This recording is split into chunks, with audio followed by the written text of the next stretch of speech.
Je ne mis pas longtemps à rattraper Arnie. Il s'était arrêté au bord d'un trottoir, et le coffre de sacristine était ouvert. Un cric si vieux qu'il aurait pu servir à réparer un char romain était appuyé contre l'arrière de la voiture. Le pneu arrière droit était crevé. Je me rangeais derrière Arnie, et je n'étais pas sitôt descendu de voiture qu'une jeune femme sortit de sa maison et se dirigea vers nous, en passant au milieu d'une belle collection de petits objets de plastique qui jonchaient son jardin. De flamants roses, 4 ou 5 petits canards derrière leur mercane, des fleurs de plastique autour d'un puits, etc. La femme avait sérieusement besoin de faire un régime amaigrissant. « Vous ne pouvez pas laisser cette vieille ordure-là, dit-elle, la bouche bourrée de chewing-gum. Vous ne pouvez pas laisser cette ordure stationnée devant notre maison. J'espère que vous le savez. Madame, répondit Arnie, j'ai crevé, c'est tout. Je repars dès que j'ai. Vous ne pouvez pas la laisser là, répéta-t-elle, comme un robot, montrant tout de suite ses moyens intellectuels limités. Mon mari va bientôt rentrer du travail, et il ne veut pas de saleté devant la maison. Ce n'est pas une saleté, répliqua Arnie d'un ton de voix qui la fit reculer d'un pas. Tâchez de ne pas prendre son ton avec moi, jeune homme, répliqua la grosse Dondon. Mon mari se fâche pour moins que ça. Écoutez, reprit Arnie de la même voix plate et inquiétante que je lui avais entendu prendre quand ses parents avaient commencé à lui courir sur le haricot. Je le saisis par l'épaule avec force. Nous avions assez d'ennuis comme ça. Merci, madame, fis-je. Nous allons nous occuper de cela immédiatement. Nous allons faire si vite que vous vous demanderez bientôt si cette voiture n'était pas une hallucination. Ah, vous avez intérêt, dit-elle en ajoutant son pouce désignant ma propre voiture. Quant à votre voiture, elle bouche ma sortie de garage. J'allais immédiatement déplacer ma Duster. Après m'avoir regardé faire, elle remonta vers sa maison, où un petit garçon et une petite fille observaient la scène depuis la porte d'entrée. Eux aussi appartenaient à la race porcine et s'empiffraient de chewing-gum. « Qu'est-ce qu'il a, le monsieur, avec sa tuture » demanda le garçon. « Qu'est-ce qu'il a, maman dit. Qu'est-ce qu'il a, le monsieur ?»« Ferme-la » répondit sa mère en poussant les deux gosses à l'intérieur. Je revins vers Arnie. « Enfin, dis-je pour tenter maladroitement de détendre l'atmosphère, c'est pas parce qu'un pneu est crevé qu'on va se dégonfler, pas vrai, Arnie ?» Il eut un sourire gêné. « J'ai un petit problème, Denis. » Son problème, je savais bien ce que c'était. Il n'avait plus de pneus de rechange. Arnie sortit une nouvelle fois son portefeuille. Cela me fit de la peine de le voir faire ce geste, et regarda à l'intérieur. « Bon, eh bien, il faut que j'achète un pneu. »« Oui, on va te trouver un pneu d'occasion, lui dis-je. »« Non, non, pas de pneu d'occasion. Je ne veux pas commencer comme ça. » Je ne dis rien. Je regardais ma Duster. Elle avait 2 pneus d'occasion, et ils étaient très bien. « Combien coûte un Goodyear ou un Firestone neuf, d'après toi, Denis ?» Rapide calcul mental, Arnie pouvait se trouver quelque chose de bien pour 35$ environ. Arnie sortit 2 billets de 20$ et me les tendit. « Si c'est plus, avec la TVA et tout ça, je te rembourserai la différence. » Je lui lançai un regard triste. « Arnie, combien te reste-t-il de ce que tu as gagné cette semaine ?» Ses paupières se serrèrent et il détourna le regard. « Oh, assez, répondit-il. » Je voulus tenter encore une fois de le raisonner. Rappelez-vous que je n'avais que 17 ans et que je croyais encore qu'on peut montrer aux gens où se trouve leur intérêt. Il ne va rien te rester, Arnie. Sortir ton portefeuille va devenir un geste trop fréquent, mon vieux. Je t'en prie, réfléchis encore. Ses yeux se figèrent. Je n'avais jamais vu une telle expression sur son visage, et même si vous pensez que j'étais l'adolescent le plus naïf du pays, je dirais que je ne l'avais jamais vu sur aucun visage. Je ressentis un mélange de surprise et de désarroi, un peu comme si j'avais essayé d'avoir une conversation rationnelle avec un fou. « Ah, ne recommence pas avec ça, Denis !» Je levai les mains en l'air d'exaspération. « Très bien, très bien !»« Oh, et pas la peine de te casser le cul pour ce pneu non plus. Si tu ne veux pas, ajouta-t-il avec un air absolument stupide et buté sur sa figure, je me débrouillerai. » J'allais répliquer, et même avec mauvaise humeur, mais juste à ce moment-là, regardant à ma gauche, je vis les 2 petits gosses de race porcine qui, les doigts barbouillés de chocolat, nous observaient gravement. « T'en fais pas, vieux, répliquai-je à Arnie. Je vais te trouver ton pneu. »« Oh, seulement si tu veux, Denis. Je sais qu'il se fait tard. »« Ah, ça ne fait rien, lui répondis-je. »« Monsieur !» lança le petit garçon en se léchant les doigts. « Quoi ?» fit Arnie. « Ma maman, elle dit que votre voiture, elle est dégoûtante. »« Oui, pipi caca !» ajouta la petite sœur. Pipi caca, tiens donc, c'est très bien trouvé de sa part. Elle est très intelligente, ta maman. Est-elle philosophe?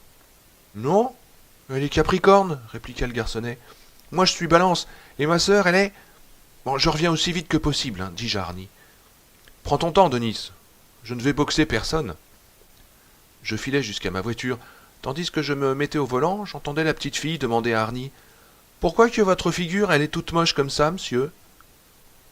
Trouver le pneu d'Arnie aurait dû être l'affaire de 5 minutes, mais les 2 premières stations-service que je trouvais n'étaient que des libres-services où l'on ne vend même pas d'huile et où une quasi-demeurée se tient dans une cabine de verre incassable, tout en mâchant un chewing-gum assez gros pour étouffer une mule.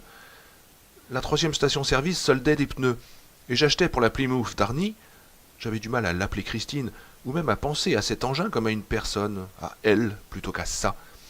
J'achetais un pneu pour la somme de 28,50 $, TVA non comprise. Mais il n'y avait qu'un seul employé, et il lui était difficile de servir l'essence et de s'occuper des pneus en même temps. Ce qui fait que le tout dura 45 minutes. Je proposais au type de servir l'essence pendant qu'il s'occupait de la roue, mais il m'affirma que son patron le virerait s'il apprenait cela.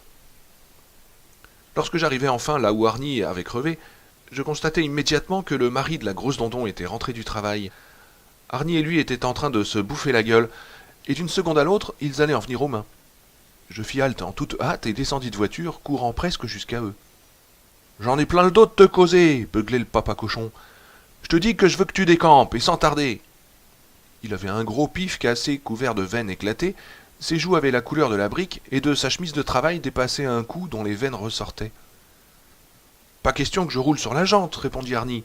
Je vous l'ai déjà dit. Vous ne le feriez pas si la voiture était à vous.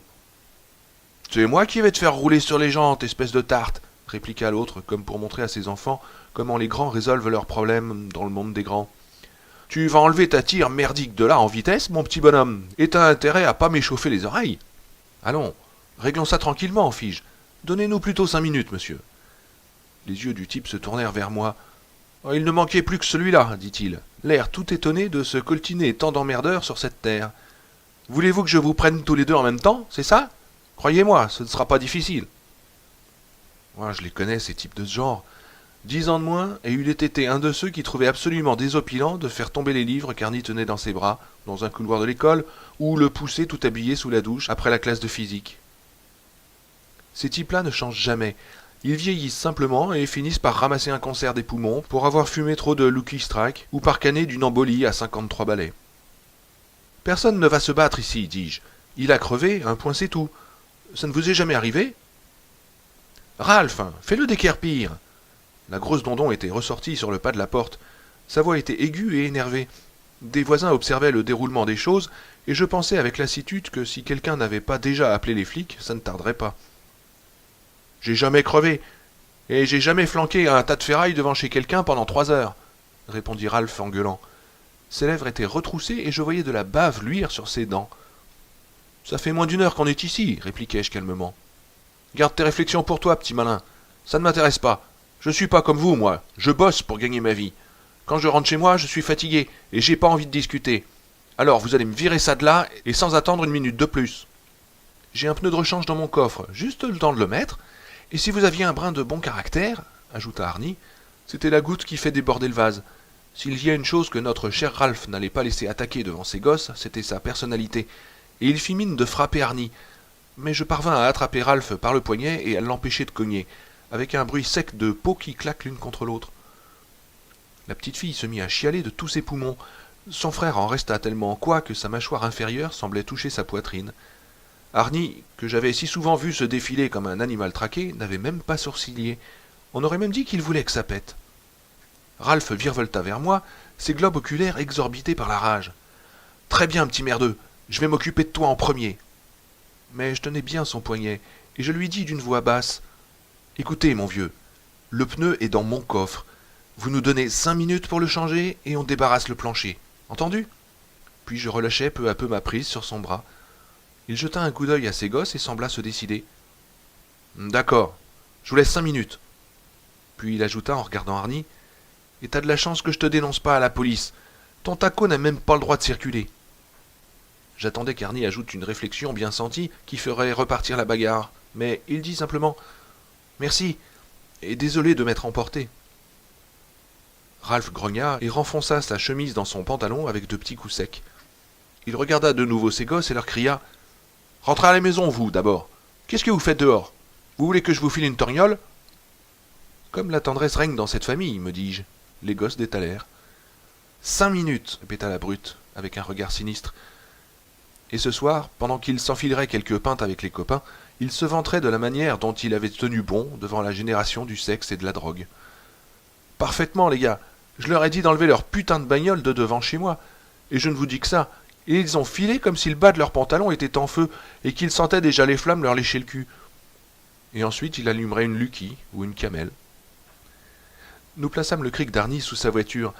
Il n'avait pas commencé à tourner la manivelle que le cric cassait en deux avec un bruit de métal rouillé et un petit nuage de poussière. Arnie me regarda, à la fois humble et paniqué. « T'en fais pas, on va se servir du mien. »« Je suis désolé de ce qui vient de se passer avec ce gros porc, » me répondit Arnie à voix basse. « C'est la dernière fois que je t'embarque dans une histoire pareille. »« T'en fais pas, lui répondis-je, et mettons vite le pneu neuf. » Nous nous servimes de mon cric pour soulever la Plymouth et retirer le pneu crevé. Pendant quelques secondes horribles, j'eus l'impression que c'était toute la carcasse qui allait céder dans un bruit sinistre de métal pourri. Après avoir mis le nouveau pneu, nous serrâmes rapidement les boulons et redescendîmes la voiture.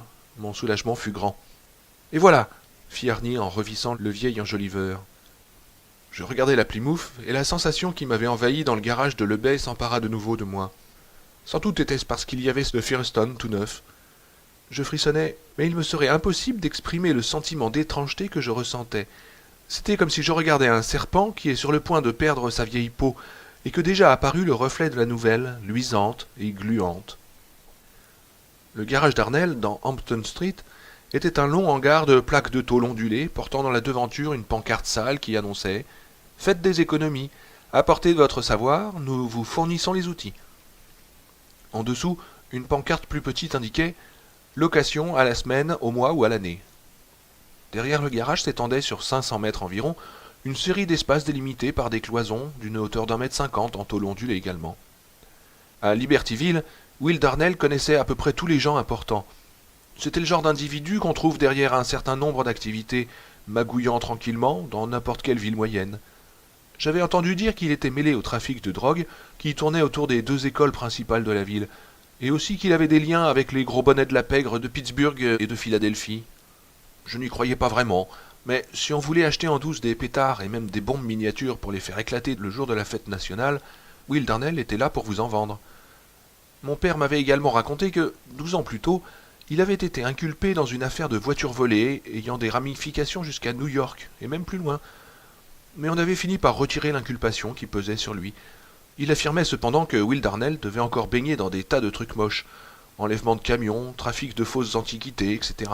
« Mieux vaut ne pas t'approcher de cet endroit-là, Denis, m'avait-il pas dit 1 an plus tôt, peu après que j'eus fait l'acquisition de ma première bagnole et investi 20 $ dans la location d'un coin chez Darnell pour tenter en vain de remplacer mon carburateur.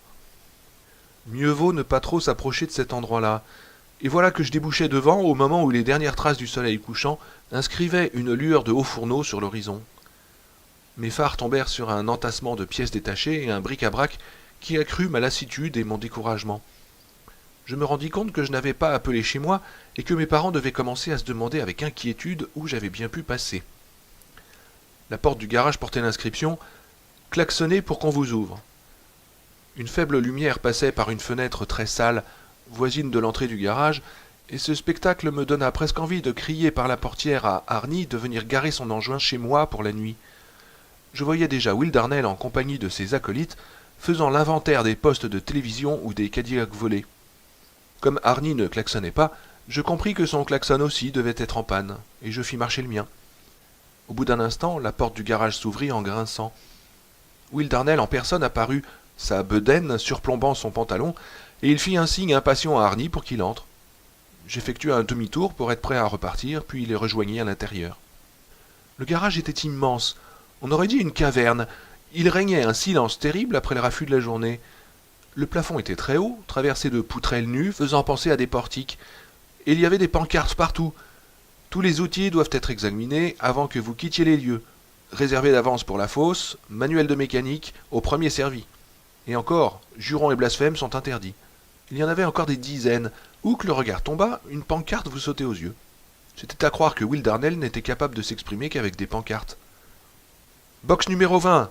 Box numéro 20 !» cria-t-il à l'intention d'Arnie d'une voix irritée et enrouée. « Gare-toi en vitesse et coupe le moteur, nous allons tous étouffer. » Tous devaient désigner un groupe d'hommes assis à une table dans un coin en train de jouer aux cartes. La table était couverte de jetons, de cartes et de canettes de bière, et les joueurs examinèrent le véhicule d'Arnie avec des expressions allant du dégoût à l'amusement. Arnie vint se garer dans le box 20 et coupa le moteur. De la fumée bleue avait envahi l'immense caverne. Darnell se dirigea vers le nouveau venu. Il portait une chemise blanche en épaisse toile de voile et un pantalon kaki tirant sur le marron. Des bourrelets de graisse dépassaient de sa chemise et gonflaient la base de son cou. Cela ne l'empêchait cependant pas de se déplacer avec une grâce presque féminine, celle de l'homme qui est trop gros depuis un bail et qui sait qu'il le restera encore longtemps. Arnie avait à peine eu le temps de descendre que, asthmatique ou pas, Darnell lui gueulait déjà après. Je suppose qu'on peut dire que c'était un homme qui ne se laissait pas abattre par ses infirmités, et comme tant de gens, Darnell se mit instantanément à détester Arnie. « C'est la première et la dernière fois que tu entres ici sans pot d'échappement. Si je t'y reprends, c'est la porte, vite fait. Compris ?» « Entendu, » répondit Arnie, qui avait maintenant l'air minuscule, au bout, lessivé. Toute l'énergie sauvage qui l'avait porté jusque-là semblait s'être envolée. Cela me fit de la peine de le voir dans un tel état. Mais Darnell ne le laissa pas poursuivre.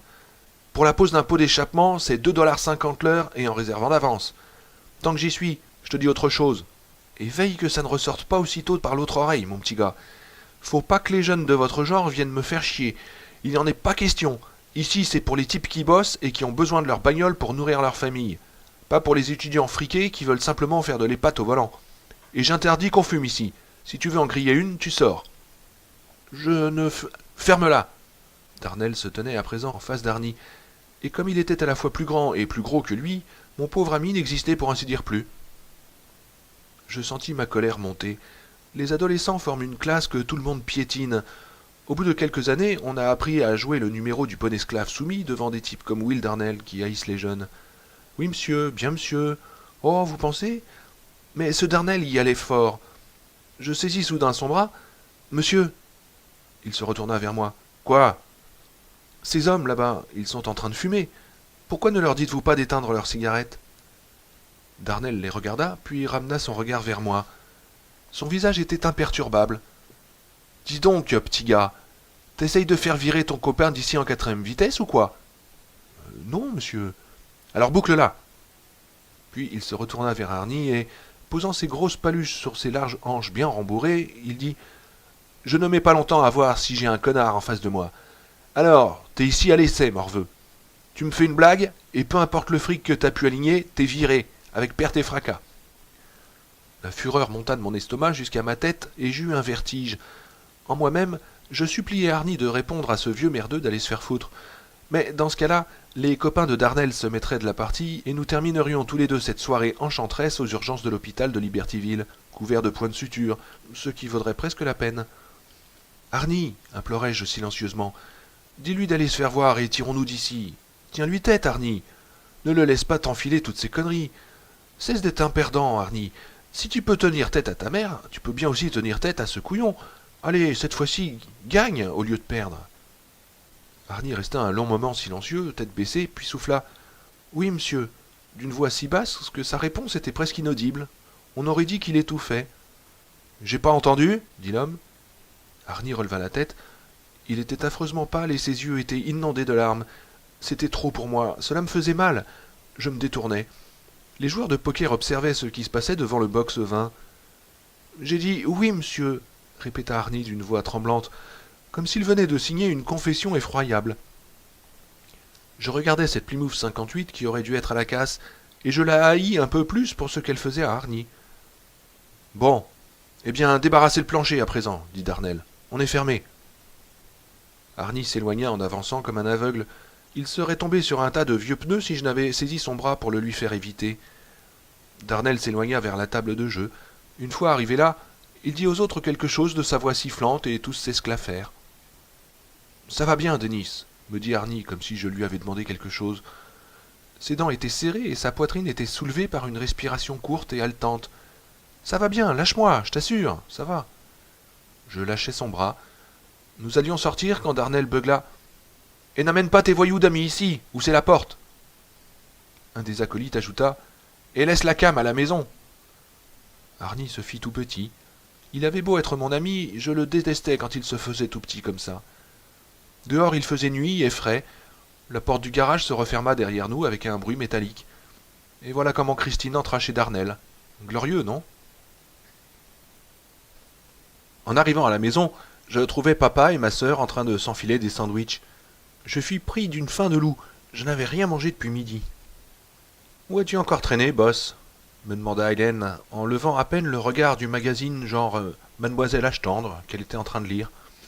Elle m'appelait boss depuis l'année précédente, où j'avais découvert Bruce Springsteen et en étais devenu fanat. À 14 ans, Hélène commençait à quitter les terres de l'enfance pour se transformer en la beauté américaine type qu'elle devait devenir. Grande, cheveux sombres et yeux bleus. Mais en cette fin d'été 1978, elle appartenait encore au monde des jeunes animaux adolescents. Après une période languissante sur John Travolta à 11 ans, que j'avais eu le malheur d'appeler un jour John Révoltant, ce qui m'avait valu d'avoir la joue salement griffée, elle était passée à de plus sinistres goûts, des groupes de heavy metal comme Deep Purple et Styx. J'ai aidé Arnie à mettre son engin à l'abri, répondis-je autant pour mon père que pour elle. Ce monstre gluant, soupira-t-elle en tournant la page. J'eus soudain très envie de lui arracher son canard des mains, de le déchirer en deux et de lui jeter les morceaux à la face. Cette réaction me montra un peu plus à quel point la journée avait été dure. Car Hélène ne pensait pas vraiment cela d'Arnie. Elle cherchait simplement la moindre occasion de me taper sur le système. « Et en a-t-il trouvé un ?» me demanda mon père, coupant court à une éventuelle dispute entre ma sœur et moi. Mon père est trésorier dans une petite entreprise. Il calcule aussi leurs impôts pour des gens, en plus de son travail. Autrefois, il s'occupait de toutes les finances de la plus grosse entreprise d'architectes de Pittsburgh, mais il a eu une crise cardiaque et a trouvé un poste plus reposant. C'est un homme bon. « Ouais, il a trouvé quelque chose, » lui répondis-je. « Sa voiture te paraît-elle toujours aussi moche qu'au début ?» me demanda-t-il. « Oh, pire. Où est passée maman ?»« Oh, elle est à son cours. » Nos yeux se croisèrent et nous faillîmes éclater de rire. Ma mère a 43 ans et elle travaille pour un dentiste. Longtemps elle est restée sans travailler, mais quand papa eut sa crise cardiaque, elle a repris du service. 4 ans plus tôt, elle avait un jour décrété qu'elle était poète et qu'elle méritait d'être connue. Elle s'était donc mise à écrire des poèmes sur les fleurs et des petits contes sur des messieurs délicieux qui atteignent l'automne de leur vie. De temps à autre, elle était tentée par le réalisme et écrivait une nouvelle sur une jeune fille qui a envie d'avoir une petite aventure, mais qui décide en fin de compte qu'il vaut incomparablement mieux garder sa petite fleur pour le lit nuptial. Et cet été-là, elle suivait son cours d'écriture à Horlicks, là où enseignaient les parents d'Arnie, rassemblant le meilleur de son inspiration dans un livre intitulé « Esquisses sur l'amour et la beauté ». Je mis donc ma main devant ma bouche et tentai de réprimer mes gloussements. Papa parut s'étouffer un instant avec le pain de son sandwich. Je ne sais ce qu'il pensait au juste, mais moi j'avais en tête un petit texte de maman assez récent intitulé « Jésus avait-il un chien ?» Après tout ce que j'avais subi ce jour-là, la mesure était comble. J'allais chercher au-dessus de l'évier un verre pour boire du lait, et lorsque je revins vers la table de la cuisine, papa avait repris le contrôle de lui-même. Cela m'aida à y parvenir aussi. « Tu avais l'air abattu quand tu es rentré, » reprit mon père. « Ça va avec Arnie ?»« Ah, Arnie vient de s'acheter un taxi de la Marne qui tombe en ruine, mais à part ça, il va très bien. »« Ouais, je sais, » me répondit-il. « Il faut que les gens commettent eux-mêmes leurs erreurs pour comprendre. »« Eh bien alors, j'espère qu'il va comprendre en vitesse, » repris-je. « Il a mis sa voiture chez Darnel pour 20 $ la semaine. Ses parents ne veulent pas l'avoir devant chez eux. »« 20 $, rien que pour un coin où se garer ? Mais c'est du vol qualifié, » dit mon père. « Eh oui, je sais bien, fis-je, remarquant toutefois que mon père ne proposait pas non plus qu'Arnie vienne mettre son engin chez nous. Là-dessus, il me proposa de jouer aux cartes avec lui, et au bout de 3 ou 4 parties, maman rentra, la joue colorée et les yeux pétillants, ses bouquins serrés contre sa poitrine, l'air bien trop jeune pour être ma mère. Elle embrassa mon père, un vrai baiser qui me donna soudain envie d'être à 10 lieues de là. Elle me posa ensuite les mêmes questions sur la voiture d'Arnie, qui était en train de devenir rapidement l'événement le plus important depuis la faillite de Sid, le frère de ma mère, qui avait ensuite dû emprunter auprès de papa. Je répétais les mêmes réponses, puis montais me coucher.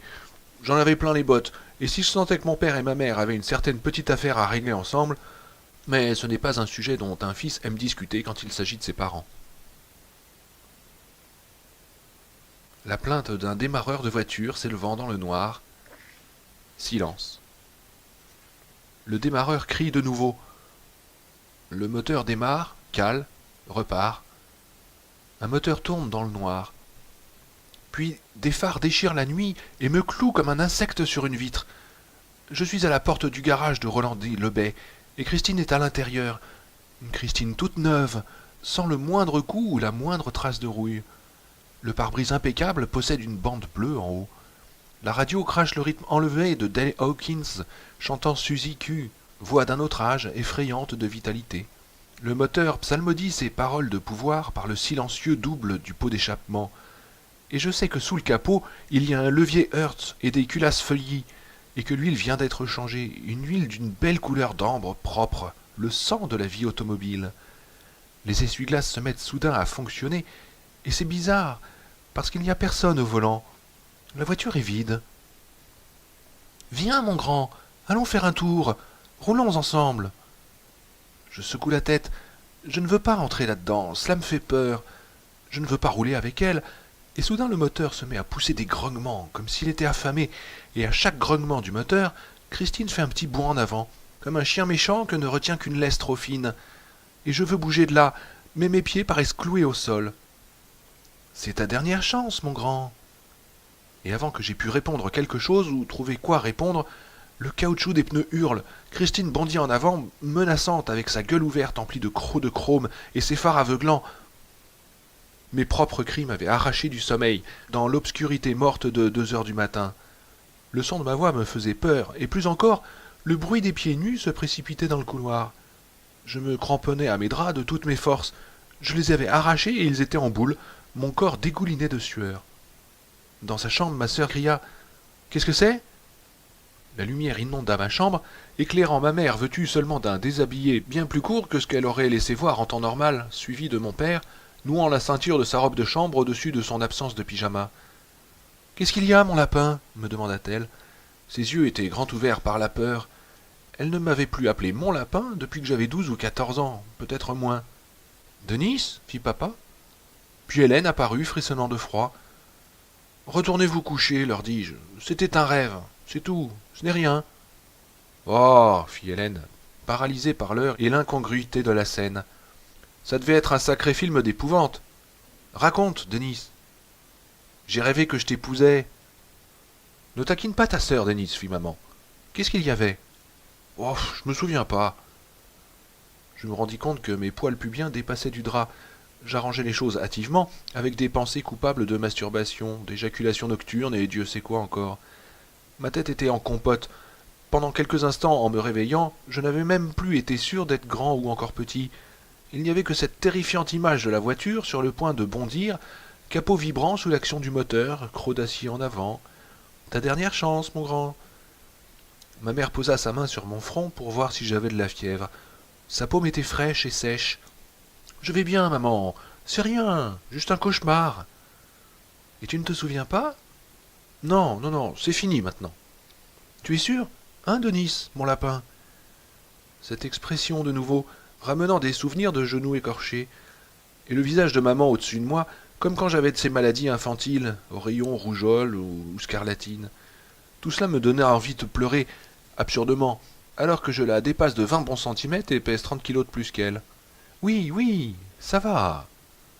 Bien, fit-elle. Laisse la lumière allumée, ça aide des fois. Avec un regard sceptique adressé à mon père, elle quitta ma chambre. Il me vint l'idée étrange que ma mère n'avait peut-être jamais fait de cauchemar. Dans le cas contraire, aucun ne s'était frayé un chemin jusqu'à ces esquisses de l'amour et de la beauté. Mon père s'assit sur le bord de mon lit. « Tu ne te souviens vraiment pas de quoi il s'agissait ?» Je fis non de la tête. « Ça ne devait pas être bien beau pour que tu hurles comme ça, Denis. » Il me regardait d'un air grave, me demandant avec ses yeux s'il y avait quelque chose que je devrais lui confier. Je faillis lui dire « Cette voiture, c'est cette putain de voiture, cette vieille pute laide dérouillée. » Je faillis lui dire, mais ça me restait dans la gorge, comme s'il racontait, c'était trahir mon ami Arnie. Ce pauvre vieil Arnie sur lequel un dieu mauvais plaisant avait décidé de s'acharner. « Soit, fit-il en m'embrassant la joue. Je sentis les poils de ses joues, ces petits poils piquants qui repoussent pendant la nuit. Je sentis son odeur et la force de son amour pour moi.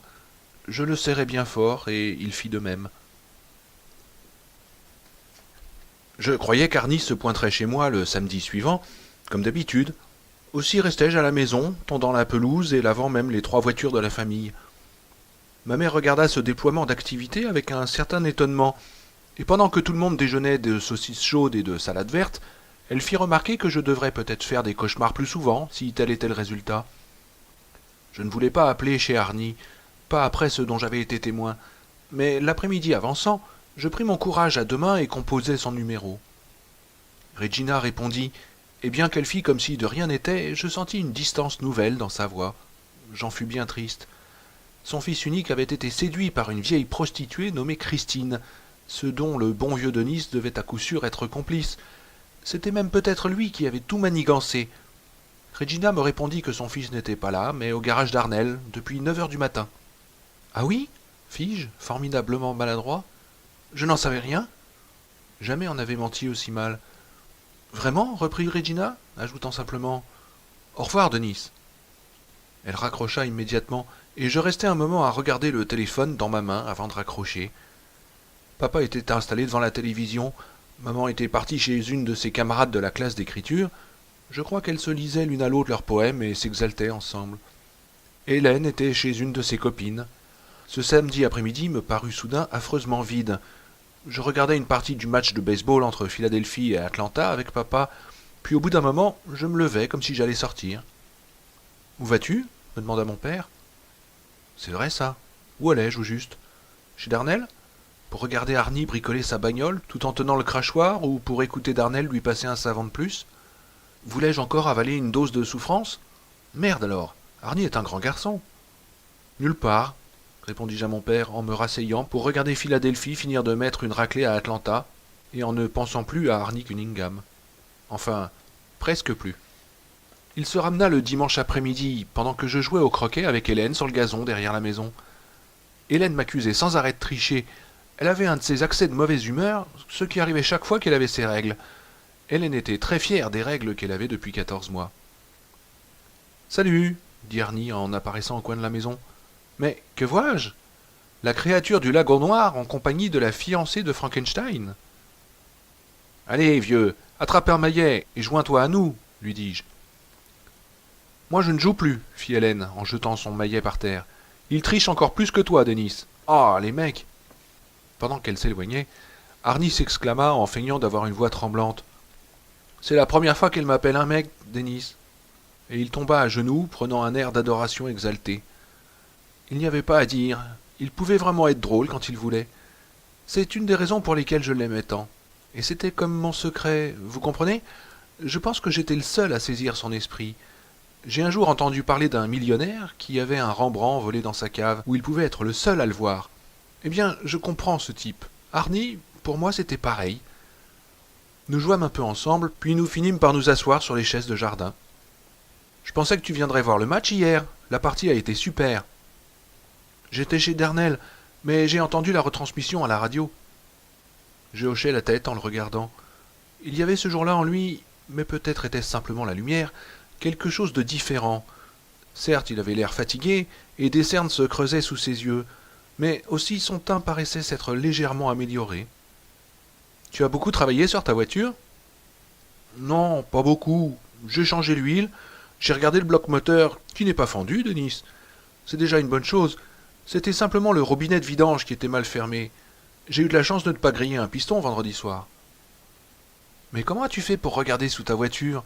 Je croyais qu'il fallait réserver pour la fosse, lui demandai-je. Il détourna les yeux. Oh, « Sans problème, répondit-il. Mais sa voix était fausse. J'ai fait 2 ou 3 courses pour M. Darnel. » J'ouvris la bouche pour lui demander quelle course, puis je décidai que je préférais ne rien savoir. Je ne voulais pas être mêlé à la vie d'Arnie avec sa Christine, ce qui incluait comment il se débrouillait au garage d'Arnel.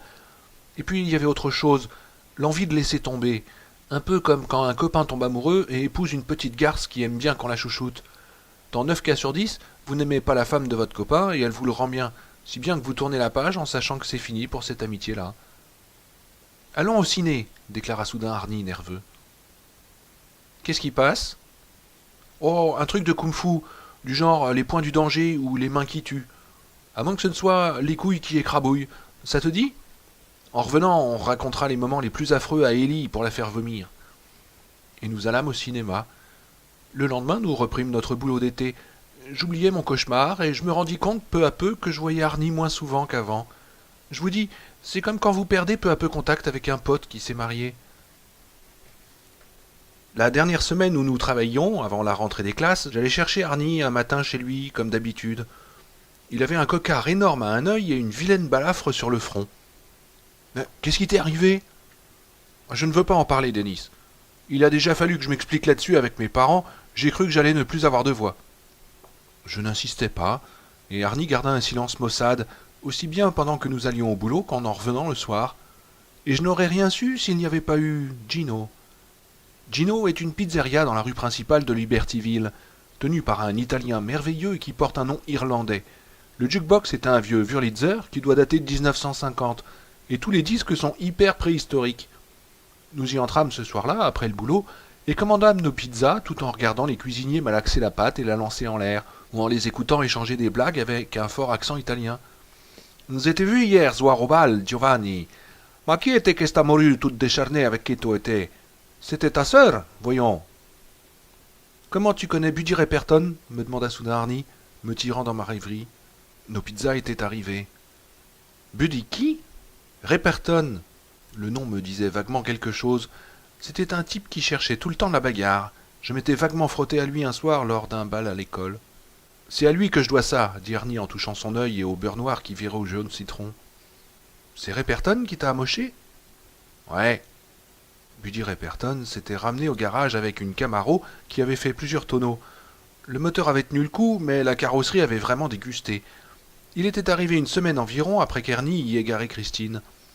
Pendant 2 ou 3 jours, Repperton n'avait pas semblé remarquer Arnie, qui était trop content de se faire oublier. Repperton était très copain avec Darnell, et il n'avait apparemment aucun mal à obtenir les outils qu'on avait généralement qu'en les demandant à l'avance. Puis Repperton avait commencé à chercher Arnie. Revenant de la machine à coca ou des toilettes, il renversait comme par hasard une boîte de boulons dont Arnie était en train de se servir, ou si Arnie avait une tasse de café sur son étagère, Repperton s'arrangeait pour la faire tomber d'un coup de coude en s'exclamant « Oh, pardon, je suis absolument désolé !»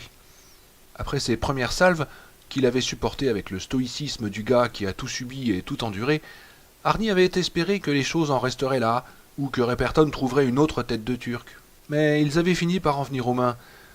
Ce samedi après-midi-là, Arnie était en train de graisser sa voiture, surtout parce qu'il n'avait pas l'argent pour entreprendre les 1000 réparations qui demandaient à être faites, quand Repperton, passant devant le box 20, fit comme si le vérin qu'il portait lui glissait des mains, démolissant un des phares de Christine. Les poings serrés, Arnie avait bondi sur l'autre, frappant à l'aveuglette. Dans un livre ou un film, Arnie aurait envoyé Repperton au tapis et l'arbitre aurait compté jusqu'à 10. Mais au lieu d'allonger son adversaire, Arnie parvint uniquement à frapper la main de Repperton qui tenait un verre de coca, lui renversant tout le liquide sur le visage et la chemise. « Très bien, connard !» répliqua Repperton presque amusé. « Tu vas morfler !» Et il fonça sur Arnie avec son vérin. Des types qui assistaient à la scène s'approchèrent. L'un d'eux dit à Repperton de lâcher le vérin et de se battre en homme. Repperton lâcha l'outil et fonça. « Darnell ne s'est pas interposé ?» demandai-je à Arnie. « Il n'était pas là, Denis. Il a disparu un quart d'heure ou une demi-heure avant. On aurait dit qu'il savait ce qui allait se passer. » Repperton avait amoché Arnie en quelques secondes. L'œil, le front, plus quelques coups encore, précisa Arnie. « Où ?» lui demandai-je. Il vérifia si personne ne nous regardait, puis souleva son maillot de corps. J'en eus le souffle coupé.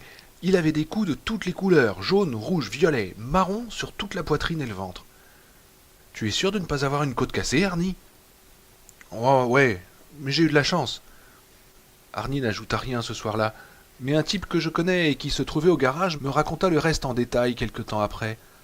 D'après lui, Arnie aurait pu se faire encore plus amocher, mais il avait répondu au coup de Buddy avec beaucoup plus de force et de fureur que Buddy ne s'y attendait. Arnie l'avait fait reculer sur la moitié de la longueur du garage, le touchant au nez, plus par chance que par habileté, et lui avait même collé un coup sur la gorge, si fort que Repperton s'était mis à tousser violemment et avait cessé la bagarre. Juste à ce moment-là, Darnell avait réapparu comme par miracle, leur hurlant d'arrêter ça. C'est drôle tout de même que Darnell ait fait sa réapparition juste au moment où Repperton commençait vraiment à perdre, ajouta le type que je connaissais. Le premier soir où Grease est passé à Libertyville, j'ai emmené ma petite amie le voir. J'ai trouvé le film idiot, mais elle a adoré. Comme je m'ennuyais à regarder danser et chanter ces faux teenagers, Je m'excusai auprès d'elle et sortis de la salle pour attendre la fin du film dans le hall d'entrée du cinéma. J'achetai le journal pour passer le temps, et tandis que je feuilletais les pages, mon regard tomba sur ce titre. Décès d'un ancien combattant de Libertyville, 71 ans. En dessous, une photo de Roland D. Lebey, en uniforme, avec 20 ans de moins et le regard beaucoup plus vif que les fois où Arnie et moi l'avions rencontré. L'article nécrologique était bref. Lebey était mort tout d'un coup, samedi après-midi. Il laissait un frère et une sœur et serait enterré mardi à 14 heures. Tout d'un coup. Samedi après-midi, tout d'un coup. C'est drôle, des fois comme les choses sont. Lebey est mort juste le jour où Buddy Repperton, pour provoquer Arnie, lui avait cassé son phare. Aussitôt, je vis mentalement l'image de Buddy Repperton balançant le vérin sur le phare. Exactement au même instant, les yeux de Lebey éclatant avec de grandes giclées de sang. « Oh, arrête ces conneries, Denis, me sermonnai-je. Arrête !» Puis tout au fond de mon esprit, tout près du noyau central, une voix murmura « Allez, viens, mon grand, roulons ensemble !» La fille qui tenait le kiosque à journaux et à bonbons fit éclater son chewing-gum et me dit « Vous allez manquer la fin, c'est ce qu'il y a de meilleur. »« Ah, merci, lui dis-je. Je fis mine de rentrer dans la salle, mais me dirigeai en fait vers les toilettes pour aller boire un peu d'eau. Ma gorge était absolument sèche, mais avant que j'eusse fini de me désaltérer, les portes s'ouvrirent et le public sortit. Au-dessus des têtes, je vis le générique défiler sur l'écran, puis Rosanne, ma copine, apparut me cherchant. « Denis, mon chou, où étais-tu? Tu as raté la fin, et c'est ce qu'il y a de meilleur, je sais. Désolé, mais j'ai eu un besoin pressant. » « Je te la raconterai si nous allons faire un tour, dit-elle, en pressant mon bras contre son sein rebondi. Enfin, si ça te dit. Oh, j'adorerais, répondis-je. Mais au lieu de goûter d'avance le bonheur que sa généreuse poitrine me promettait, je m'aperçus que j'avais la tête à tout à fait autre chose. Ce soir-là, je fis de nouveau un rêve. Mais cette fois, Christine était vieille. Plus que vieille même, c'était qu'une affreuse carcasse, une image qu'on s'attendrait plutôt à trouver dans un jeu de tarot à la place du pendu. La voiture de la mort, aussi vieille que les pyramides d'Égypte. Le moteur rugissait, toussait, crachait une fumée bleue et malpropre. De plus, la voiture n'était pas vide. Roland D. Lebey sommeillait au volant. Ses yeux étaient ouverts, mais ils étaient immobiles et vides. Chaque fois que le moteur s'emballait et que la carcasse rongée par la rouille de Christine tressautait, il gigotait comme un pantin désarticulé. La peau de son crâne tombait en lambeaux et sa tête remuait en tous sens comme celle d'une poupée. C'est alors que les pneus poussèrent leurs cris terribles. La Plymouth bondit vers moi, et au même moment, la rouille qui la recouvrait fondit, laissant apparaître les chromes brillant sauvagement, les pneus tellement neufs que les rainures semblaient aussi profondes que le Grand Canyon. Elle poussa un hurlement vers moi, ses phares lançant d'aveuglants cercles blancs pleins de haine, et dans un geste aussi stupide qu'inutile, je mis mes deux mains devant mon visage pour me protéger, pensant « Mon Dieu, cette fureur perpétuelle !» Et je me réveillai. Je n'avais pas crié. Cette nuit-là, le cri resta au fond de ma gorge. Mais il s'en fallut de peu. Je me redressai dans mon lit. La lune éclairait un bout de mes draps de sa lumière froide. Je pensais « est mort tout d'un coup ». Je mis bien du temps pour me endormir. Arnie et moi, nous nous tenions sur une petite hauteur, n'osant ni ne voulant nous joindre aux quelques personnes qui assistaient au service funèbre. Il y avait là moins de 10 personnes en tout, dont la moitié étaient des vieux soldats en uniforme, des uniformes vieillis et soigneusement entretenus. On sentait presque la naphtaline. Le cercueil était posé sur des rouleaux de bois au-dessus de la fosse. Un drapeau recouvrait la boîte. Les paroles du prêtre remontaient jusqu'à nous, dans l'air chaud de cette fin d'août. L'homme est comme l'herbe qui pousse et qu'on coupe ensuite. L'homme est comme une fleur qui éclot au printemps et fane à la fin de l'été, et patati et patata. Finalement, le drapeau fut replié, et un homme dans les 60 ans jeta une poignée de terre sur le cercueil. Ce devait être le frère. La ressemblance n'était pas extraordinaire, mais quand même. Un des vieux soldats lui remit le drapeau plié, puis le petit groupe commença à se disperser. Je me tournai vers Arnie, mais il s'était éloigné pour se mettre sous un arbre. Il avait des larmes sur les joues. Je me dis que si Roland D. Lebey avait su qu'Arnie Cunningham serait le seul à verser une larme à son enterrement, il lui aurait peut-être fait payer sa voiture $50 de moins. Même comme ça, Arnie lui encore payé 150 de trop. Je m'approchai. Il s'essuya les joues et me dit « Ok, ça va. Allons-y. » Je croyais qu'il voulait dire « Nous rentrons », mais en fait, il se dirigea vers le frère en deuil. Je le suivis sans protester. Le frère parlait tranquillement à deux des anciens combattants, le drapeau plié sous le bras. Le costume qu'il portait montrait qu'il ne roulait pas sur l'or.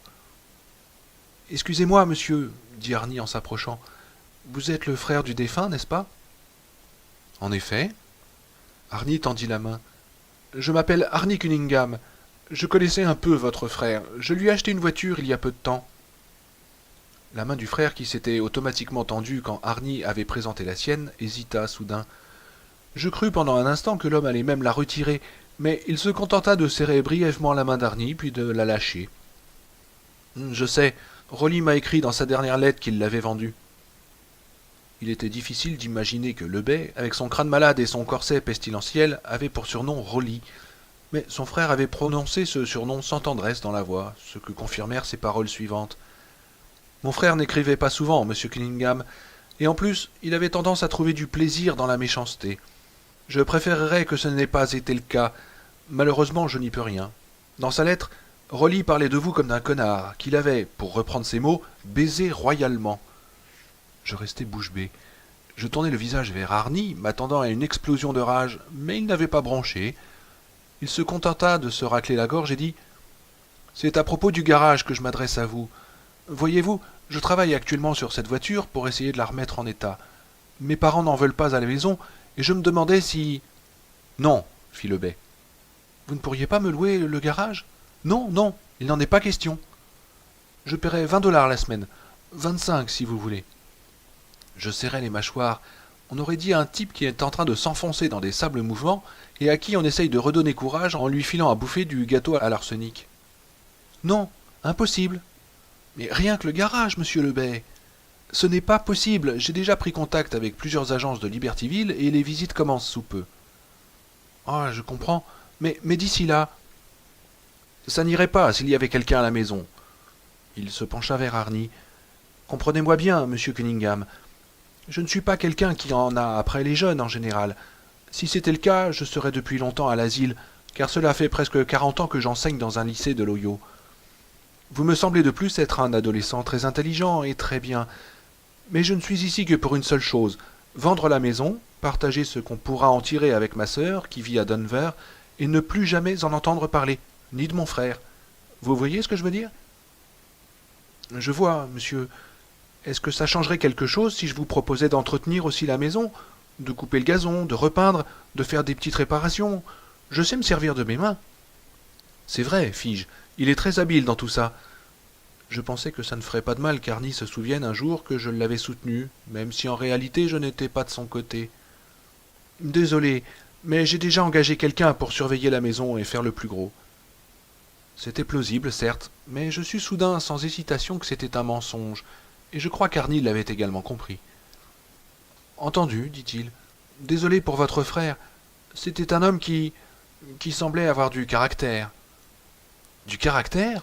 Lebet eut un sourire cynique. « Il avait un sale caractère de chien, oui. » Et là-dessus, il s'en alla. Mais lorsqu'il eut fait quelques pas, il s'arrêta et se tourna vers nous. Le visage d'Arnie, croyant qu'il avait changé d'avis, s'illumina. Lebet resta un moment immobile, regardant l'herbe du sol, dans la position d'un homme qui réfléchit intensément. Puis il revint vers nous et s'adressant à Arnie. « Je vous conseille une chose. Laissez donc tomber cette voiture, vendez-la. Si personne n'en veut, vendez les pièces détachées. Et si personne ne veut des pièces détachées, jetez-les à la casse. Faites-le rapidement et complètement, comme si vous vous débarrassiez d'une mauvaise habitude. Vous n'en serez que plus heureux. » Il regarda Arnie, attendant une réponse, mais Arnie ne dit rien. Il se contenta de soutenir le regard de l'homme, avec dans les yeux cette couleur terne qu'ils avaient quand Arnie avait décidé quelque chose et ne voulait rien entendre. Lebet comprit parfaitement ce regard et hocha la tête. L'air malheureux et même un peu malade, il ajouta simplement « Bonne journée, messieurs. » Pendant que nous marchions vers la sortie du cimetière, silencieux tous les deux, une idée me vint. Dieu sait comment les choses auraient tourné si je n'avais pas suivi mon impulsion. « Écoute, Arnie, il faut que je pisse. Tu m'attends une minute ?»« D'accord, » fit-il en relevant à peine la tête et en continuant de marcher lentement, les mains dans les poches et les yeux vers le sol. Je partis en direction des toilettes, mais dès que je fus hors de la vue d'Arnie, je coupai à travers les tombes et courus vers le parc de stationnement. Georges Lebet s'installait au volant d'une petite voiture qu'il avait louée chez Hertz. « Monsieur Lebet, Excusez-moi de vous déranger encore, mais... Vous ne me dérangez pas du tout, mais je ne reviendrai pas sur ce que j'ai dit à votre ami. Je ne peux pas le laisser mettre sa voiture dans le garage. Mais c'est très bien, lui dis-je. Il releva les sourcils. Cette voiture, je ne l'aime pas du tout, vous savez. Il continua de me regarder sans rien dire. Je ne crois pas que ce soit bon pour lui. Je ne sais pas si c'est une question de... De jalousie, me dit-il. Vous voulez parler du temps qu'il passe maintenant avec sa voiture et qu'il passait autrefois avec vous? Enfin, oui, bien sûr, c'est mon plus vieux copain, c'est vrai, mais il n'y a pas que ça. Non? Non. Je regardais aux alentours pour voir si Arnie ne faisait pas apparition, puis je finis par lâcher le morceau. Pourquoi lui avez-vous conseillé de se débarrasser de cette voiture, de la mettre à la casse? Pourquoi avez-vous dit que c'était comme une mauvaise habitude? Il ne répondit rien, et j'eus peur qu'il n'eût rien à répondre, pas à moi en tout cas. Puis très doucement, d'une voix presque imperceptible, il me demanda « Mon jeune ami, êtes-vous sûr que c'est quelque chose qui vous concerne ?»« Oh, je ne sais pas, mais je tiens à Arnie, vous savez. Je ne veux pas qu'il lui arrive du mal, et cette bagnole lui a déjà attiré des ennuis. Je ne voudrais pas que ça s'aggrave. »« Eh bien, alors, venez me voir à mon hôtel ce soir. Rainbow Motel, c'est dans Western Avenue, vous trouverez? Et préparez-vous au pire, mon petit vieux. » Le bey était assis devant le pavillon 14, un verre à la main. « Voulez-vous quelque chose à boire? À la réception, il y a un distributeur de boissons non alcoolisées. »« Non merci, fis-je en m'asseyant sur une chaise longue. »« Eh bien, je vais vous raconter ce que je peux, dit-il d'une voix douce et retenue. J'ai 11 ans de moins que Rolly, et j'apprends encore à ne plus être jeune. » Je remuai, mal à l'aise, et ne dis rien. Nous étions 4. Rolly était l'aîné, moi le benjamin. Notre frère Drew a péri en France en 44. Drew et Rolly étaient tous les deux militaires de carrière. Nous avons grandi ici, à Libertyville. Seulement, en ce temps-là, Libertyville était beaucoup plus petit qu'aujourd'hui, voyez-vous. C'était presque un village. On essaie du bon ou du mauvais côté, chez les riches ou chez les pauvres. Nous étions parmi ces derniers. Et s'il y a une chose dont je me souviens à propos de Rolly, à cette époque, c'est qu'il était tout le temps en colère. Il était en colère de devoir aller en classe avec des vêtements minables. Il était en colère d'avoir un père ivrogne qui était incapable de garder une place. Il était en colère parce que notre mère ne pouvait pas empêcher notre père de boire. Et il était en colère après les 3 enfants plus jeunes que lui, Drew, Marcia et moi, qui rendaient la pauvreté insupportable. Le bey tendit le bras et remonta la manche de sa chemise. Une très vieille cicatrice courait de l'intérieur du coude jusqu'au poignet où elle s'estompait. Ça, c'est un cadeau de Rolly. Il m'a fait ça quand j'avais 3 ans et lui 14. Je jouais avec quelques morceaux de bois peint qui étaient censés représenter des voitures et des camions juste devant la maison. Il est sorti pour aller à l'école. Je suppose que j'étais sur son chemin car il m'a poussé. Mais une fois arrivé sur le trottoir, il est revenu, m'a soulevé et m'a jeté loin. Et j'ai atterri sur un des piquets de la clôture qui entourait le carré de mauvaises herbes et de tournesol que ma mère tenait absolument à appeler le jardin. J'ai tellement saigné que toute la famille a pleuré de peur. Toute la famille, sauf Rolly, qui gueulait « Tu tâcheras de ne plus te trouver en travers de mon chemin, sale petit morveux. Tu m'entends? Tâche de ne plus jamais te trouver en travers de mon chemin. » Georges Lebey rabaissa sa manche en me regardant, comme s'il tirait le rideau sur un passé quasiment insupportable, puis avala une gorgée de son 7-up. « Sa fureur perpétuelle est ce dont je me souviens le mieux, reprit doucement Lebey. À l'école, il cognait si l'on se moquait de ses vêtements ou de sa coupe de cheveux. Il battait même ceux qu'il soupçonnait de se moquer de lui. Je ne sais pas combien de fois il fut renvoyé, puis il finit par laisser tomber l'école et par rentrer dans l'armée. Les années 20, c'était pas le bon moment pour être dans l'armée. Aucune promotion, aucune possibilité d'action brillante, aucune noblesse. Il allait d'une base à l'autre, d'abord dans le sud, ensuite dans le sud-ouest. On recevait une lettre tous les 3 mois. Il était encore en colère. En colère après ce qu'il appelait les merdeux. Tout était de la faute des merdeux. Les merdeux ne lui donnaient pas la promotion qu'il méritait. Les merdeux avaient supprimé une permission. Les merdeux auraient été incapables de trouver leur propre trou de balle à 2 mains avec une torche électrique. Et 2 fois au moins, les merdeux le flanquèrent au mitard. Mais l'armée le gardait parce que c'était un excellent mécanicien. Il entretenait les vieux véhicules décrépits qui étaient tout ce dont elle disposait. Mais ce don était une nouvelle source de colère, une colère qui ne cessa que le jour où il acheta cette voiture. « Que voulez-vous dire ?» lui demandai-je. Rolly réparait les camions, les voitures des officiers, les véhicules de ravitaillement, les bulldozers, enfin bref, tous les engins de l'armée lui passaient entre les mains. Mais pendant toutes ces années, il n'eut jamais une voiture à lui. C'était Libertyville qui recommençait, là encore. Ce n'est qu'après la guerre qu'il put s'offrir une vieille Chevrolet rouillée qui se traînait, et ce n'est pas ça qui put effacer sa frustration, ni la vieille Hudson Hornet qu'il acheta l'année de son mariage. Son mariage dis-je étonné. Ah, il ne vous a pas parlé de ça, je parie. De l'armée et de la guerre et de la confrontation permanente avec les merdeux, il aurait pu vous en parler pendant des heures, tant que vous ne vous seriez pas endormi, tout en fouillant votre poche pour voir si votre porte-monnaie était bien plein. Mais sur Véronica et Rita, rien. Et qui est-ce demandai-je. Véronica était sa femme. Ils se marièrent en 51, peu avant qu'il aille en Corée. Il aurait pu rester en métropole, vous savez. Il était marié, sa femme était enceinte, et lui-même avait déjà un certain âge. Mais il a choisi de partir. Je n'ai rencontré Véronica que 2 fois. Elle était de Virginie et pas très maligne. Rolly pouvait la dominer, ce qui semblait correspondre à ce qu'il souhaitait. Mais je crois qu'elle l'aimait, du moins jusqu'à cette sale affaire avec Rita. Quant à Rolly, je ne crois pas qu'il ait vraiment épousé une femme, mais plutôt un mur des lamentations toujours prêt à l'écouter. Et dès qu'il eut Véronica, il ne nous écrivit plus. Il avait trouvé une oreille où déverser son amertume, et nous cessâmes de lui servir à quelque chose. En tout cas, pendant les 2 ans qu'il passa en Corée, je ne reçus qu'une lettre, et Marcia 2, je crois.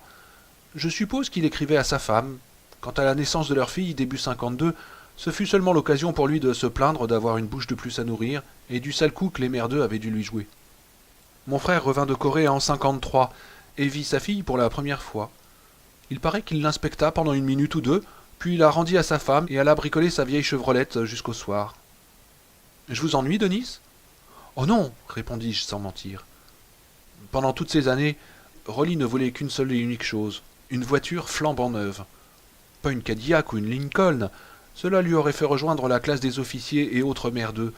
Non, il voulait une Plymouth, ou peut-être une Ford ou une Dodge. Dans ses lettres, Véronica racontait qu'ils passaient la plupart de leurs dimanches à se rendre d'un concessionnaire à l'autre. Ils restaient avec leur fille dans la voiture et lisaient des petits livres d'histoire à Rita, pendant que Rolly faisait le tour des parcs à autos, parlant sans arrêt de compression et de cylindrée, de culasse et de rapport d'engrenage. Des fois, quand je pense à cette petite fille poussant sur le siège arrière d'une vieille bagnole, avec pour toute musique le claquement des fanions à l'entrée des garages, je ne sais plus si j'ai envie de rire ou de pleurer. Je pensais à Arnie. Voulez-vous dire que votre frère était obsédé? Ouais, cela m'a l'air d'un cas d'obsession caractérisé, reprit-il. Rolly donnait à sa femme de l'argent pour qu'elle le mette de côté. En plus de son incapacité à monter jamais plus haut que le grade de sergent-chef, mon frère avait un petit problème avec la boisson. Je ne dis pas qu'il était alcoolique, mais une fois tous les 6 ou 8 mois, il faisait la bombe, et il claquait tout ce qu'il avait. Véronica était censée y mettre un terme. C'était une des raisons pour lesquelles il l'épousa. Quand il commençait une de ses foires, Rolly venait lui demander de l'argent. Un jour, il lui mit un couteau sous la gorge, mais Véronica ne lui donnait pas un centime, et en 55, elle devait avoir mis 800 $ de côté. « Pense à la voiture, chérie, lui disait-elle. Tu ne vas jamais avoir une belle voiture neuve si tu dépenses tout ton argent en alcool. » Elle devait l'aimer, dis-je. Ah, peut-être, me répondit-il. Quoi qu'il en soit, il ne fit jamais de mal à sa femme ni à sa fille. On fait tout un plat aujourd'hui des problèmes de drogue dans les écoles, et je ne suis pas contre, parce que je pense que c'est vraiment obscène de voir des gosses de 15 ou 16 ans camés jusqu'aux yeux.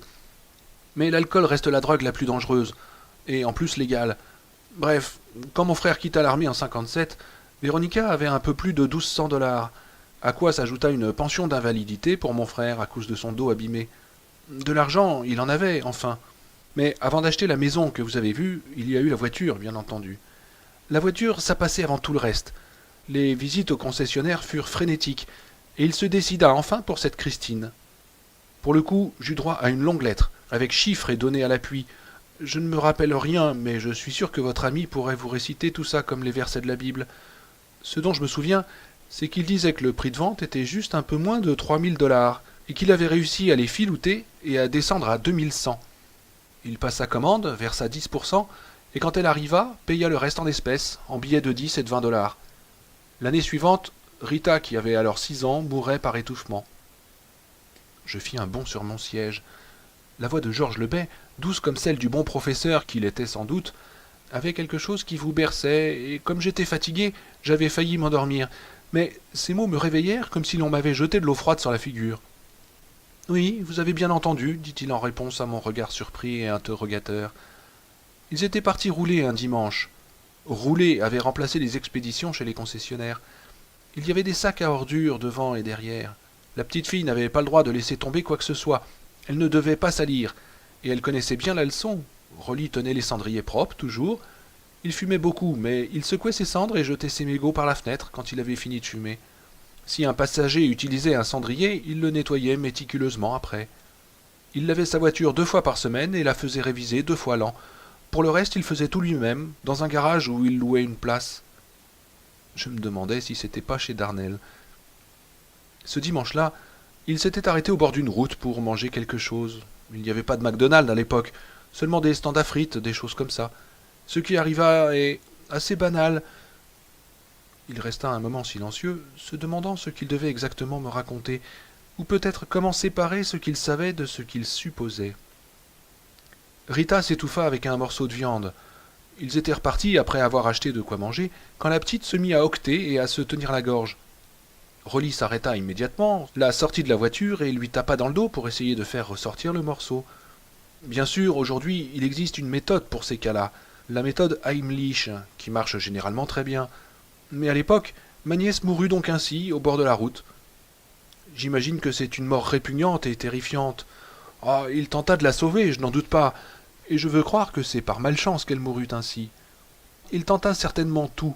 Il la tint la tête en bas, il lui frappa l'estomac pour la faire vomir, et il lui eût certainement fait une trachéotomie de fortune avec son couteau de poche s'il avait su comment s'y prendre. Mais il ne put rien faire et elle mourut.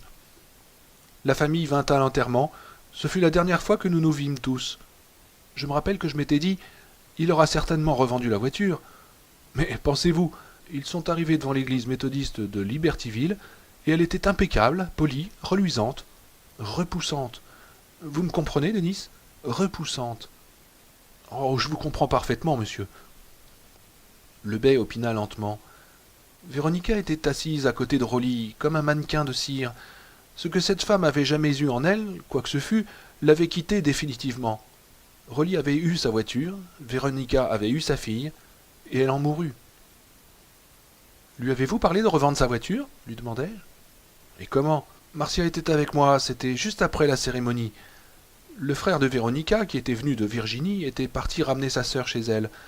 Elle était dans un état d'hébétude profonde. Marcia et moi, on a pris Rolly à part. Ce fut cela, la vraie réunion de famille. Je lui demandai s'il avait l'intention de revendre sa voiture. Elle était stationnée juste derrière le corbillard qui venait d'amener sa fille au cimetière. Nous étions à une quinzaine de mètres du véhicule, et pourtant je ressentais le besoin le plus étrange, le plus urgent de m'en éloigner davantage, comme si elle pouvait nous entendre. Et que lui avez-vous dit? Je lui ai demandé s'il allait revendre cette voiture. Mais cette expression dure et entêtée qu'il avait déjà enfant revint sur son visage. C'était son expression quand il m'avait jeté sur la clôture ou quand il traitait mon père de vieille barrique. Il me répondit « Je serais idiot de la revendre maintenant, Georges. Elle n'a qu'1 an et à peine 18 000 kilomètres. Il ne faut jamais revendre une voiture avant qu'elle ait 3 ans, sinon on y perd. » Et je lui répondis « Si ce n'est qu'une question d'argent pour toi, Rolly, quelqu'un a dû te mettre une pierre à la place du cœur. Tu veux que ta femme voie cette voiture chaque jour le restant de sa vie? Qu'elle monte dedans? Réfléchis un peu, bon sang. » Mais il n'y eut rien à faire. Ce n'était qu'en tournant le regard vers sa voiture que son expression de sale tête de mule s'adoucit un peu. Je me demande s'il avait jamais regardé sa propre fille avec plus de tendresse, mais je crois pas qu'il en avait en lui. Georges Lebey s'interrompit un moment, puis reprit. Marcia lui répéta la même chose. Elle avait toujours eu peur de son frère, mais ce jour-là, sa peur avait fondu sous sa colère. Rappelez-vous qu'elle recevait des lettres de Véronica et qu'elle savait combien celle-ci aimait sa petite fille. Élie dit à Rolly que quand quelqu'un meurt, on brûle son matelas, on donne ses vêtements à l'armée du salut, bref, on tourne la page afin que ceux qui restent continuent à vivre normalement. Marcia lui expliqua que Véronica ne pourrait plus jamais rien faire tant que cette voiture serait dans le garage. Rolly lui demanda d'un ton sarcastique si elle voulait qu'il arrose sa voiture d'essence et jette une allumette. Ma sœur lui répondit que ce serait une excellente idée et fondit en larmes. Finalement, je la pris par le bras et nous nous en allâmes. Il était inutile de parler à Rolly. Un point c'est tout. Marcia repartit à Denver en autocar, et à ma connaissance, elle n'eut plus jamais aucun contact avec son frère. Elle ne vint pas à l'enterrement de Véronica, qui mourut 6 mois plus tard, en janvier 59. Rien à voir avec la voiture, je suppose, lui dis-je. Tout à voir, au contraire, répliqua-t-il doucement. Après la mort de Rita, Véronica sombra dans la dépression, pour ne plus jamais en ressortir. Elle avait quelques amis qui tentèrent de l'aider, mais elle ne récupéra jamais. Sinon, tout allait bien. Pour la première fois de sa vie, mon frère avait de l'argent. Il touchait sa retraite de militaire, sa pension d'invalidité, et il avait retrouvé un boulot de gardien de nuit dans une fabrique de pneus. Il payait les traites sur leur maison en 2 versements par mois, et, bien sûr, il n'y avait plus de frais de l'entretien d'une petite fille. Mais Véronica ne retrouva jamais la lumière ou le désir de guérir. Elle se suicida de la manière la plus résolue, d'après ce que j'ai pu savoir. Elle s'enferma un jour dans le garage, et si elle ne conduisait pas, elle savait comment allumer le moteur. C'est tout ce qu'elle avait besoin de savoir. Les lèvres sèches et la gorge serrée, j'entendis ma voix dire tout doucement « Je crois que je vais boire le soda que vous m'avez proposé. » « Seriez-vous assez bon pour m'en rapporter un aussi ? Ces boissons m'empêchent de dormir, mais ce soir je crois que je ne dormirai pas beaucoup. » Moi non plus, pensai-je. Pendant que j'allais chercher les sodas, je me dis « Peut-être que cette bagnole est maudite. Ouais, c'est peut-être ça. On dirait une vraie histoire de fantôme. Mais non, c'est ridicule. Les voitures ne sont pas plus maudites que les gens. Il n'y a que dans les films d'horreur qu'on voit ça, le samedi soir. Mais c'est très, très éloigné de la vie de tous les jours. » Je lui tendis sa boîte de soda et écoutai la fin de l'histoire, qui put se résumer ainsi. Roland Delebet avait gardé sa fameuse Plymouth 58, puis en 65, il avait quitté son petit boulot de gardien de nuit, et à peu près à la même époque avait cessé de garder Christine à l'état neuf, la laissant mourir lentement comme une montre qui s'arrête, pour ne plus jamais être remontée. Vous voulez dire que la voiture est restée plantée là, dehors, depuis 65, pendant 13 ans ? Non, il l'avait rentrée au garage. Ses voisins n'auraient jamais toléré qu'une voiture pourrisse lentement devant la maison de son propriétaire. À la campagne peut-être, mais pas dans une banlieue américaine. Mais elle était sortie lorsque nous... Je sais, m'interrompit-il. Il l'avait sortie sur sa pelouse avec une petite pancarte à vendre. Vers le mois de mai dernier. Il avait dû finir par s'enlacer.